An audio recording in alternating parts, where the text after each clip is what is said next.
बिस्मिल्लाहिर्रहमानिर्रहीम, अस्सलामुअलैकुम। आप देख रहे हैं पंजाब टॉक और मैं हूँ मोहम्मद साकिब मलगानी।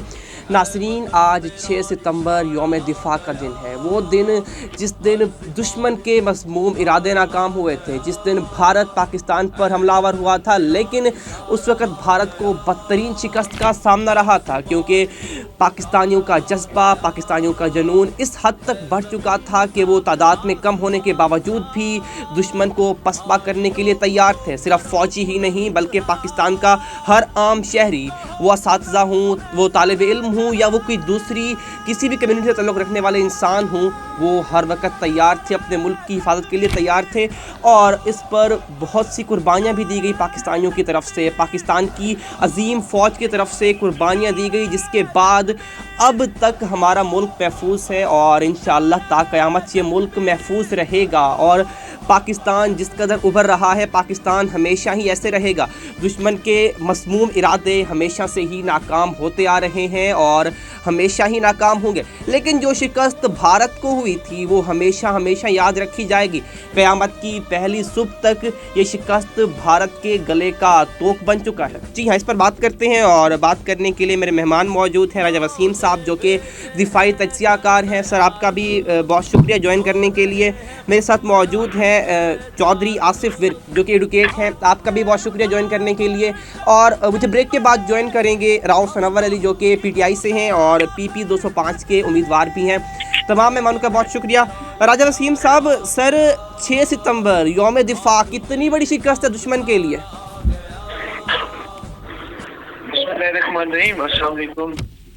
साकिब, आपको दोबारा ऑनलाइन देख के बहुत खुशी हो रही है। Thank you sir. ये नंबर 63 की जो जंग है ना, किसकी पता है किसकी शिकस्त, इसको अगर एक मिनट के लिए साइड पे रख दें तो ये वो जंग है मुआजाती जो आज अमेरिका और यूरोप की यूनिवर्सिटी में पढ़ाई जाती है। हमारे डिफेंस कोर्सेज में फौजियों को बताया जाता है। बाकी तो छोड़ दें कि हमने उनका केमिकल पता किया, हम उनके एरिया में कहाँ तक चलेंगे। जो सबसे बड़ा क्रेडिट है पाकिस्तान फौज का, वो है कि अपने से कई गुना बड़े दुश्मन का अचानक अटैक, जो ना कोई हमारी जंग थी, ना कोई लड़ाई थी, ना हमारा पुश्ता, ना हमें पता था। एक सडन अटैक था 3 मुकाम पे, और वो बहुत बड़ा अटैक था। जैसे श्रीलंका में 600 टैंक लेके आ गए थे। 600 टैंक को 4 टैंक कैसे रोक सकते हैं? मुमकिन नहीं है। उस अटैक को सिर्फ रोक देना उनका प्रोग्राम था। चुंडा क्रॉस करके गुजरावाला को जाके GT रोड ब्लॉक कर दें, लाहौर इस्लामाबाद काट दें, पूरा मुल्क मुअत्तल कर दें। लाहौर में जाके नाश्ता करने की ख्वाहिश थी राजा साहब उनकी तो। जी, दूसरी तरफ से वहाँ से चले उनके चीफ साहब, और वो आके लाहौर जिम खाने में बैठ के शराब करने पीने का प्रोग्राम भेजे। हमें को रोक नहीं सकता, जितनी बड़ी कोच से वो चले थे उन्हें रोका जा सकता था। इस हमले को रोक लेना और रोकने के बाद आगे खड़े हो जाना, सिर्फ ये इतना बड़ा क्रेडिट है पाकिस्तानी फौज का, जिसकी कोई इंतहा नहीं है। जिससे दुनिया हैरान है, दुनिया की जो दिफाई माहिरीन है वो हैरान है कि पाकिस्तान एक मुख्तसर की फोर्स जिसमें, और वो अलर्ट भी नहीं है और वो भी नहीं है। आज मैं देख रहा था, मेरे को दोस्त बहस कर रहे थे कि चुंडा में कौन से बम थे जिनको रोका। कोई बम नहीं था वहाँ पे जज्बा था। वो टैंकों के नीचे हैंड ग्रेनेड लेके लेट गए लोग, हमारे जवान। उन्होंने वो टैंक को तबाह नहीं कर सकते थे, अलबत्ता वो टैंकों की चेनें तोड़ सकते थे। उन्होंने चेनें तोड़ी, टैंक भी तबाह होते जल्दी कहीं।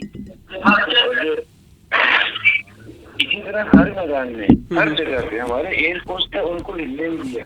और मैं यहाँ जरूर जिक्र करूंगा हमारी अफसोस की पाकिस्तान नेवी की गाजी के नाम से। बिल्कुल। उस अफसोस ने एक ऐसी जगह पोजीशन दी जाके द्वारका के बाद, उसने पूरी इंडियन नेवी को डिफ्यूज कर दिया। वो नेवी अपनी जगह से मूव भी नहीं कर सकी 17 दिन। वो निकलना चाहते थे, लेकिन दुए को बाहर निकलता वो उड़ जाता, उनके सर पे वो अपने खड़ा हुआ था। उस एक अफसोस ने, एक कमांडर था उस पर, लेफ्टिनेंट कर्नल रैंक का आदमी, जिसने पूरे इंडियन फौज को एक आदमी ने रोक दिया, इंडियन नेवी को। हालांकि उनकी नेवी भी हमसे कुछ 16 गुना बड़ी थी। हमारे एयरफोर्स ने उनको हिलने नहीं दिया, उन्हें खड़ने नहीं दिया। आपने देखा ऐसी शुजात की दास्तानें उन्होंने की कि हमारा जहाज हिट हो गया, पायलट हमारा बच सकता था, लेकिन गिरते से लेकर के नीचे उनका बेस है, उस बेस के अंदर लोग 13-14 जहाज खड़े हुए हैं। उन्होंने बजाय अपनी जान बचाने के जहाज को राइट हैंड करने के जहाजों के अंदर जाके मार दिया। ठीक। खुद तो शहीद हुए, वो सारा तो बेस भी बुला दिया। तो ऐसी ऐसी दास्तानें की दुनिया हैरान हो गई। राजा साहब ठीक है सर। जो जज्बा हमारी फौज का, हमारे लोगों का पहले था सर, जहाँ पे हमारे पास कोई हथियार नहीं थे, हम सुपर पावर नहीं थे, कोई एटमी ताकत नहीं थे सर, अब हमारे पास J-17 थंडर आ चुके हैं, हमारे पास जदीद टेक्नोलॉजी है और हम दुनिया की, यानी कि हम जो है वो एटमी ममालिक बन चुके हैं और पाकिस्तान की वाहिद एटमी पावर भी हैं। तो सर जो जज्बा पहले था अब उससे भी मज़ीद बढ़ चुका है, या उस पर क्या कहेंगे राजा साहब? आप सुन पा रहे हैं मुझे? ठीक है, चौधरी आसिफ साहब सर आपकी तरफ आता हूँ। राजा साहब का राब्ता मुनक़ता हो चुका है सर, आपसे वही सवाल दोहराना चाह रहा हूँ कि जो जज्बा पाकिस्तान का पहले था उससे अब इंक्रीज़ कर चुका है या उतना ही है, क्या कहेंगे इस पर? जी बिस्मिल्लाहिर्रहमानिर्रहीम, थैंक यू सो मच, आपने मुझे इस मौके पे बात करने के लिए मदद किया। मैं समझता हूँ कि 6 सितंबर 1965 हमारी अस्करी तारीख का एक अहम तरीन दिन है। ये दिन हमें जंगे सितंबर के दिनों की याद दिलाता है, जब पाकिस्तान की मुसल्लह फौज और पूरी कौम ने भारतीय जारही के खिलाफ अपनी आज़ादी और कौमी दिफा इस तरह करके किया कि वो शायद उसकी मिसाल नहीं मिलती। और ये जंग पाकिस्तानी और मुसल्लह फौज की वो मुश्तरका जदोजहद थी जो आने वाली नस्लों तक याद रखी जाएगी। इसकी मिसाल शायद क़यामत दी जाती रहे, ये वो मिशल राह के तौर पे काम करती रहेगी। 6 सितंबर 1965 की सुबह भारत ने जब अचानक पाकिस्तान पर हमला किया और उसका इरादा था कि वो सुबह का नाश्ता जो है वो लाहौर के जिम खाना में करेगा। जब हमला हुआ तो पाकिस्तानी फौज और रेंजर ने पूरी हिम्मत और जवामर्दी के साथ दुश्मन का मुकाबला शुरू कर दिया।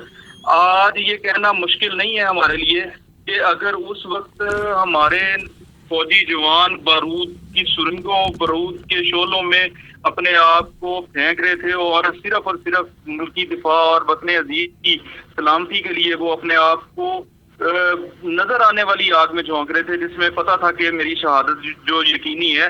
जैसे कि मेजर अजीज भट्टी शहीद जो थे, उन्हें पता चीज का कि वो बारूद के शोलों ने उनको घेर लिया, लेकिन उन्होंने वतन अजीज के लिए अपनी जो है जान का नजराना पेश किया और आज वो हमारे दरमियान जिंदा है और क़यामत जिंदा रहेंगे। और ये नस्ल पाकिस्तान जो है ये उनको हमेशा इसको दोहराती रहेगी और याद करती रहेगी। ये कहा जा सकता है कि ये जज्बा कम हुआ, ये जज्बा हमेशा बढ़ेगा। ये जज्बा ईमानी है, ये जज्बा ईमानी कभी कम नहीं होता, बल्कि ये क़यामत बढ़ने वाला है, इसमें कमी आने वाली नहीं है। बिल्कुल भी ऐसा नहीं मुमकिन कि इसमें कमी आए। ये जज्बा जो है हमारी पाक फौज से होता हुआ हमारे बच्चे में, हमारे नौजवान में, हमारी औरतों में, ये सब में ये जज्बा पाया जाता है। आज भी अगर कोई दुश्मन की तरफ से कोई आवाज या ललकार आती है तो उसको हम फेस करने के लिए बिल्कुल जिस तरह आसिफ साहब आप सर ये भी बात कर रहे हैं और साथ ही साथ ये दुश्मन की बदतरीन शिकस्त का भी दिन है और जो दुश्मन ये क़यामत की पहले सुबह तक ये बात याद रखेगा कि हम तादाद में बहुत ज़्यादा थे, हमारा जो मुखालिफ था वो तादाद में कम था, लेकिन फिर भी जज्बा ईमानी इस कदर था कि वो जीत गया और उन्हें बदतरीन शिकस्त का सामना रहा। ये दाग हमेशा उनके गले में रहेगा। जी बिल्कुल, फौजी जवानों और अफसरान ने अपनी जानें इस तरह कुर्बान की थी उस दिन कि दुश्मन के कदम वहीं रुके और बाटापुर के सामने हिंदुस्तानी जो 15 डिवीजन थी पाकिस्तान एयरफोर्स ने फौरी तौर पर एक्शन करते हुए जब दुश्मन की गाड़ियों और सिपाह पर हमला किया तो वो GT रोड की लाशें और स्टार्ट गाड़ियां छोड़कर भागे थे और हर तरफ तबाहशुदा गाड़ियों और क्रैश के अलावा कुछ नहीं नजर आता था। इस लाहौर के मार्के को अगर हम कहें 1965 को, तो ये तो तारीख का एक ऐसा रोशन बाब है जिसमें हमारे खून से जो है वो इसकी तारीख लिखी गई है, हमारे फौजी जवानों की, हमारे शहीदों की खून से ये तारीख लिखी गई है। ये कैसे हो सकता है कि ये उन पे हैबत न तारी करे? आज भी 1965 को दोहराया जाता है, आज भी 6 सितंबर उनकी रातों की नींदें उड़ा देता है। ये कैसे मुमकिन है कि वो सुकून के साथ सो जाए? उनको पता है इस चीज का कि ये जज्बा ईमानी कभी भी खत्म होने वाला नहीं। बिल्कुल ठीक है सर, साथ ही रहिएगा। एक ब्रेक लेते हैं, ब्रेक के बाद वापस आएंगे और अपनी बातों को जारी रखेंगे। तो नाज़रीन हमारे साथ रहिए, ब्रेक के बाद आपसे मिलते हैं।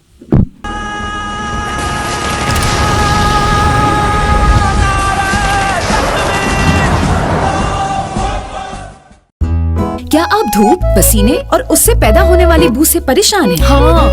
क्या आप बीमारी फैलाने वाले जरासीमों से महफूज हैं? नहीं, बिल्कुल भी नहीं। तो आपके लिए है लेमन की फ्रेग्रेंस के साथ नया डेटॉल फ्रेश, जो रखे आपको जरासीम और कोविड-19 से महफूज। इसका लेमन सीन दे फ्रेशनेस का बर्स्ट, जो करे बॉडी ओडर को भी दूर और रखे आपको सुपर फ्रेश। नया डेटॉल फ्रेश।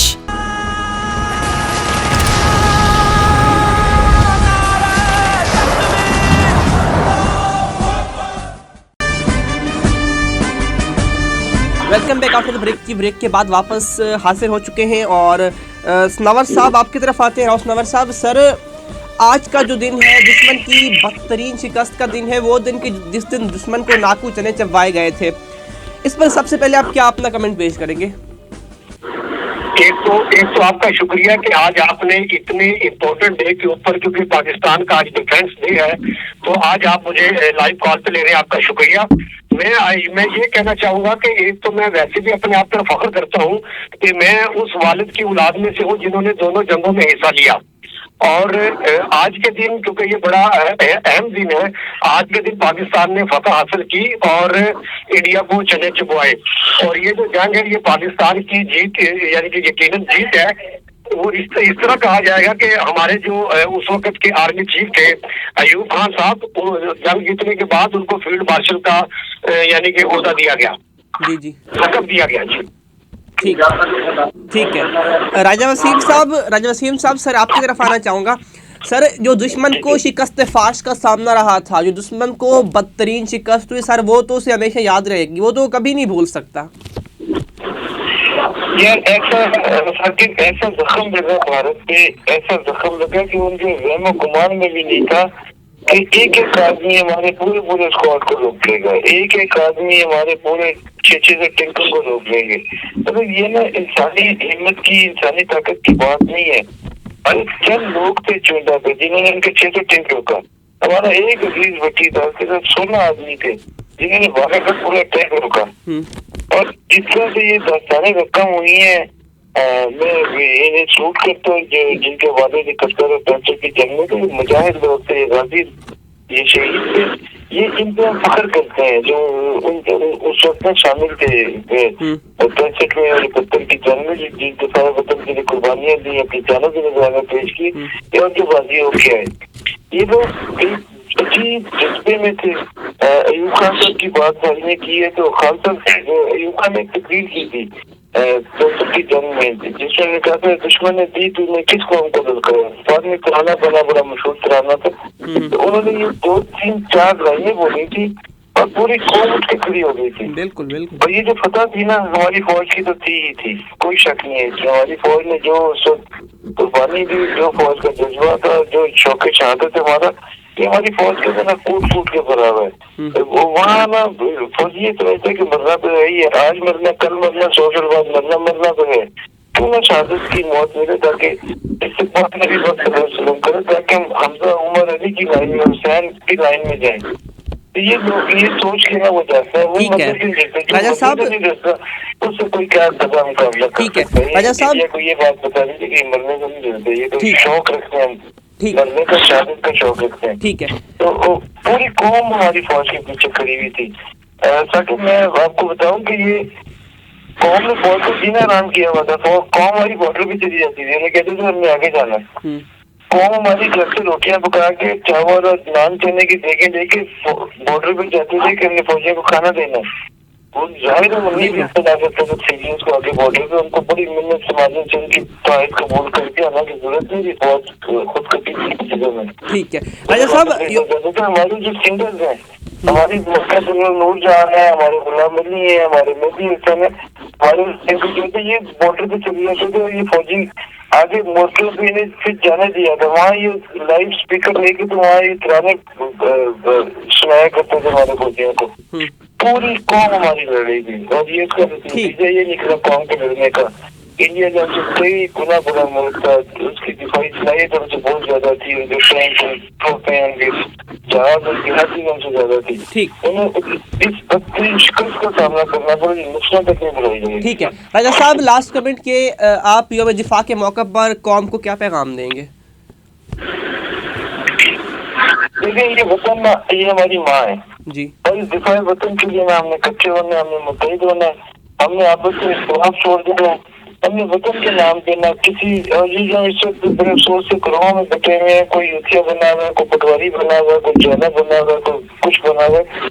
जहाँ वतन का नाम आए, जहाँ पे दिफाई वतन का नाम आए, वहाँ पे हमें ये तकलीफ छोड़ देनी है। बिल्कुल हमें इकट्ठा होना है, हमें मुतहिद होना है। देखिए हम 71 में मुतहिद नहीं थे, हमारी फौज लड़ रही थी ईस्ट पाकिस्तान में, आगे से उनका मुकाबला भारतीय फौज से था और पीछे बैग से उनको मुक्ति बानी बुनियादी अवाम उन्हें हिट कर रहे थे। तो जो रिजल्ट है वो आपके सामने है। हमारी फौज को वहाँ पे बड़ी जरूरत हमें स्ट्रेंथ होना। आगे तो दुश्मन से वो लड़ सकते थे, पीछे वाले दुश्मन थे जो हमारे घरों में था, हमारे सफों में था, उससे लड़ सकते थे। ठीक एक प्रोपेगेंडा वार थी जिसने पाकिस्तानी फौज को वहाँ पे अफेज पेश किया हुआ था, तो डबल लड़ाई नहीं कर सके। तो ठीक है, ठीक है राजा साहब, ठीक है सर। दुश्मन हमें बेकाता है, दुश्मन हमें फौज के खिलाफ खड़ा करता है, दुश्मन हमें ऐसे करता है और हम अपनी सियासी इसके अंदर आके ना हम भी पागलों की तरह उनके साथ खड़े हो जाते हैं।